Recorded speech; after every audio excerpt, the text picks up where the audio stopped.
新闻一开始，先来关心双十晚会昨暝伫台北大巨蛋举办。总统热清着致辞的是讲中华民国今年113岁，那中华人民共和国才拄过75岁，所以中华人民共和国无可能是中华民国的母国。这款言论毋但中国掉脚当地，这国际媒体嘛真关心。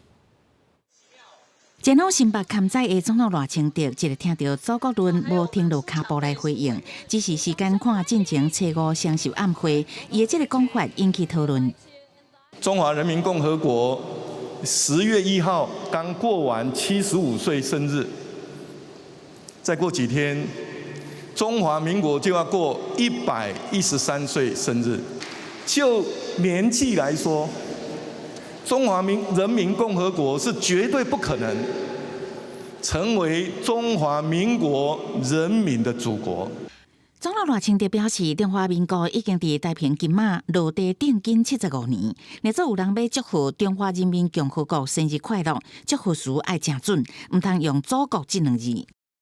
赖清德总统用了基础的事实，用了强大的逻辑，证明中华民国跟中华人民共和国互不隶属，也用了中华民国，也用了113年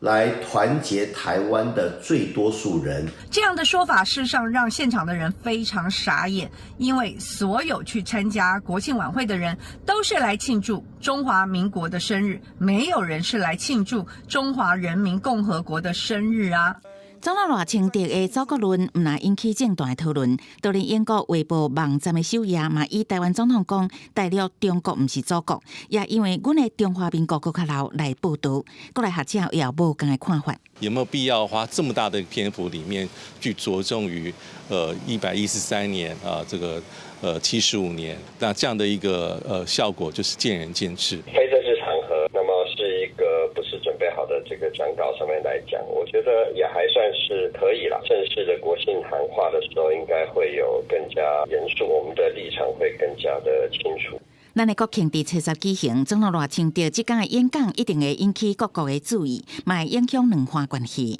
记者综合报道。